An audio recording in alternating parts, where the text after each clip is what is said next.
Hello folks and welcome to our game with myself, Shane Stapleton, and joined for a Munster Hurling preview. We've got Michael Ryan, former Waterford manager, former Westmeath manager as well. We're going to have Joe Quaid on in a while also.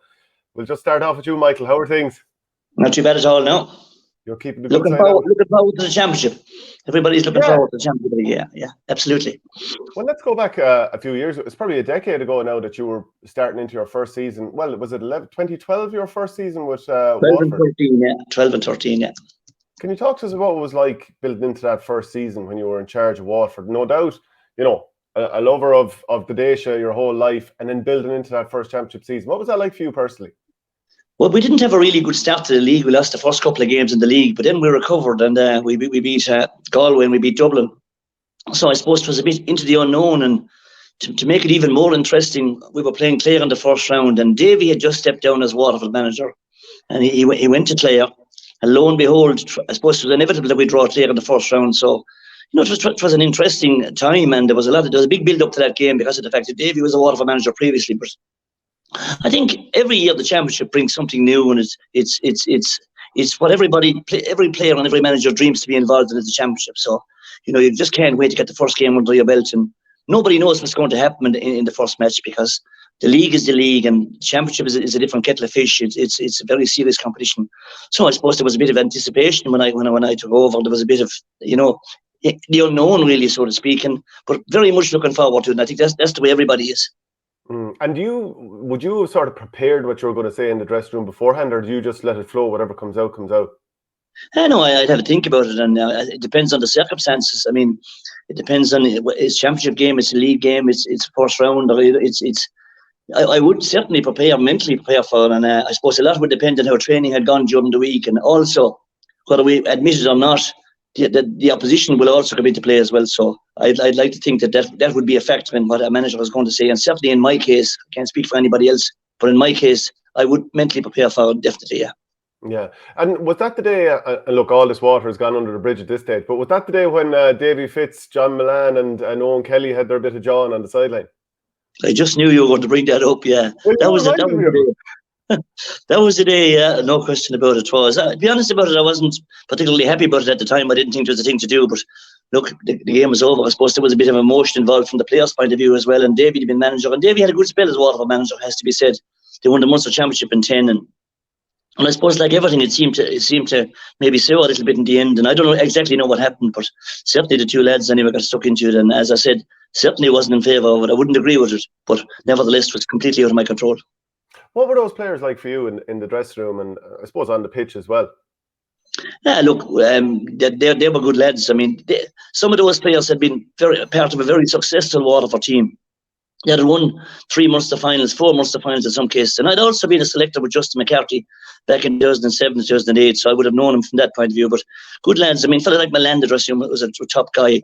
You know, I mean, and Owen Kelly was a really talented player. I don't think Owen Kelly I think he could have got more out of his career, but he was a really talented player. We had fellas like Stephen Malumpi, who was a manager's dream, really, because he was a leader. He was a guy who led the troops.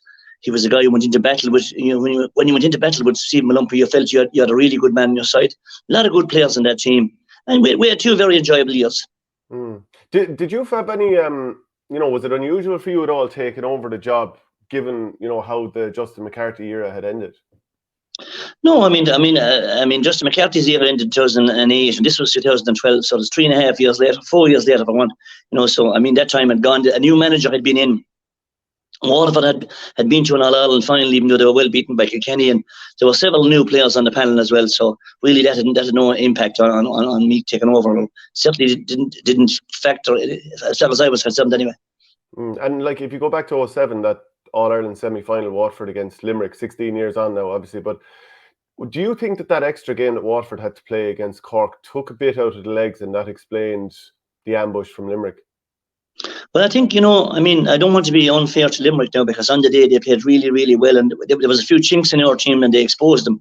Like high ball into Beckley at full forward, he causes massive problems.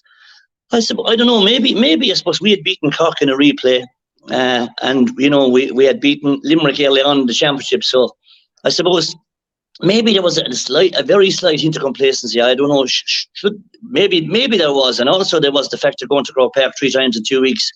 I think Limerick could sit back and watch Waterford play and analyse it, and they had a really good team as well. And from that point of view, I think they were probably caught in the headlights. But on the day, we just didn't play well enough to win the game. I remember distinctly, we knew after 15 minutes we were a little bit off the boil. They looked like they could score goals. And in All-Ireland semi-final in Croke Park, his goals are going to be crucial. And they had that in their locker. And they had some really talented players as well right around the pitch. But from their point of view, I think it was a day that every single Limerick player had an 8, 9 out of 10. And unfortunately for us, that didn't happen for us on the day. Now, we had 2 really good days against Cork and 2 magnificent games. And I had to pull it out of the fire, particularly the first day when we got the late free from Owen Kelly to draw the game. And when Don Lowe I think it was alleged to have fouled the ball or lidden the ball. But we put a lot into those 2 games. I'd say certainly it was a factor, but I wouldn't want to take anything away from Limerick on the day. They played really, really well, and they looked to have our measure right from the throw-in. It's very difficult as a manager, isn't it, to sort of change things mid-flow? Like if a game has taken on a certain a style, tempo, life of its own, whatever you want to call it, it's very, very difficult in like a game where there's 30 players out in the field. It's not like soccer where you can sort of make 1 or 2 switches and change the flow. Like at hurling, it's chaos. How do you throw one lad into, to kind of stem that?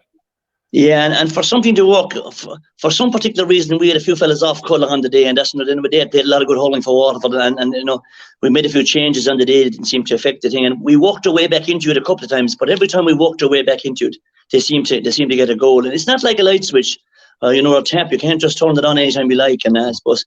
And maybe there was a very slight into complacency. I'm not saying there was, but maybe there was. People expected us to win, and as we know over the years, Waterford don't deal well with the tag of favouritism. So, but we simply wasn't good enough on the day, and that's the reason we lost the match. Couple of positive comments in for you already. Jesse James says Michael Ryan, absolute gentleman, and Popo says up Michael Ryan, one of our greatest managers in Waterford. So the compliments are flowing in already for you, Michael. Can I ask you about? I'm sure there's a few on the other side as well, but anyway, we'll see what happens. I've deleted them and I've blocked them. Good man. You're a couple of years in charge though. Like, it's a decade ago now at this stage. Like, how do you reflect on it?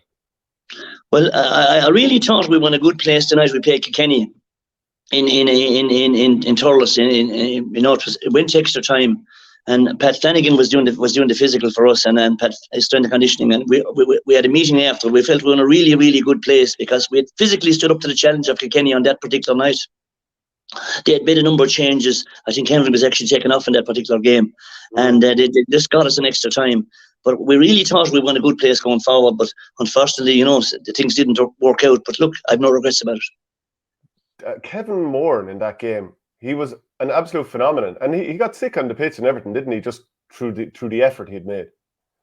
Yeah, well, I was involved with Kevin Moran, I suppose, with club and county, because I managed Jealous and we won the Munster Club in 2010 as well. So, he's had a lot of good games for Waterford, but I think that was probably his best ever game because he covered every blade of grass. When we needed a vital score, he got a vital score, and from way out in the sideline, and he got another point after that. He had a phenomenal game, and he's been a phenomenal player. All of us have been a debate about where was his best position. I think even though he played successfully at midfield, it has to be said, and I remember in his very first game, it was down in Wexford Park against Wexford in a league game with Justin. We started him full forward on that particular day.